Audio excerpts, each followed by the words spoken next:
Hello, English language learners. Today, we are going to talk about a class of helper verbs called modal auxiliaries. So what are modal auxiliaries? Modal verbs are used to show possibility, intent, ability, or necessity. Since modal verbs are a type of auxiliary verbs, they are used together with the main verb of the sentence.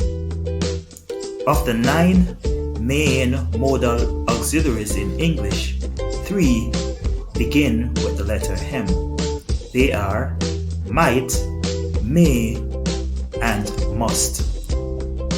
2 begin with W, will, and would. 2 begin with S, shall, and should. And the remaining 2 begin with C, can, and could. So, did you know that might, may, must, will, would, can, and could are referred to as modal auxiliaries or modal verbs? Let's look at how they are used. The modal verb might is used to show possibility. As in the sentence, he might attend the wedding. May can be used to show possibility, as in, I may see the doctor, or to ask permission, as in, may I see the doctor? In the sentence, they must be stuck in traffic, the modal verb must is used to show probability or to make an assumption, while in the sentence, they must drive carefully, the modal verb must is used to show necessity. We can use the modal auxiliary will to indicate a future time or to make a promise. We see this in the sentence, I will arrive at 5 p.m.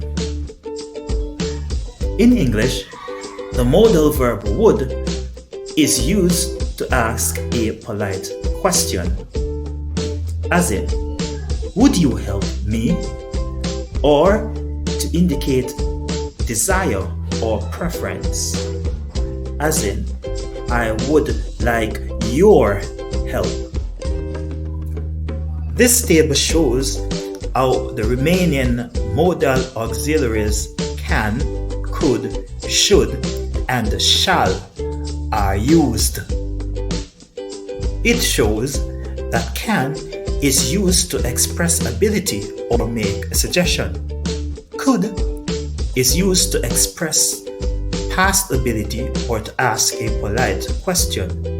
Should expresses uncertainty, make a prediction or a recommendation, while shall is used to make an offer or a confirmation. Please feel free to pause this video to study the table more closely if you wish to.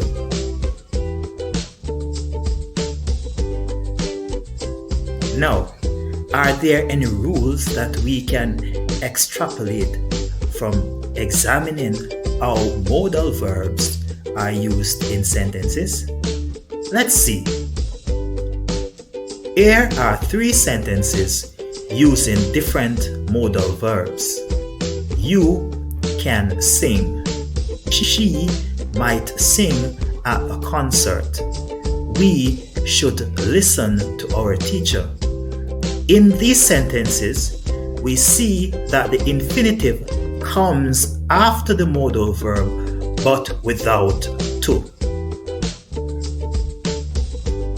The following sentences have subjects that are third-person singular pronouns. She must attend class. It will be okay.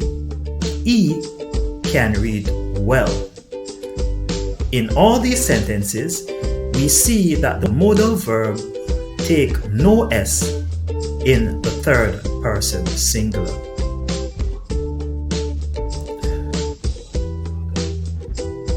In these sentences, where the modal verbs are in the negative form, what rule can you see? Number 1, I will not attend.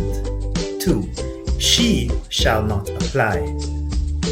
3, Mark might not accept. Pause the video if you wish.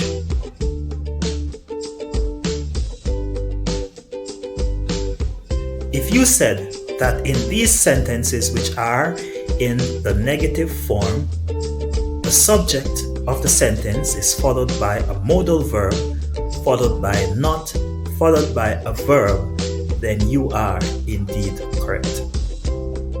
This table shows the modal verbs, the negative forms, as well as contractions for the negative forms. Might, might not, mightn't. Must, must not, mustn't. May, may not, no contraction. Can, cannot, can't. Could, could not, couldn't. Will, will not, won't. Would, would not, wouldn't. Shall, shall not, shan't. Should, should not, shouldn't. Finally, let's look at how modal verbs are used in interrogative phrases. As in the sentences, can you see it? Will he play too? May I have one? In these sentences, we see that the modal auxiliary is followed by the subject of the sentence followed by the verb. So, my English language learners, that was a brief look at the 9 modal auxiliaries or modal verbs. Please feel free to use each in a sentence, as well as like, share, and subscribe to this channel. Thank you.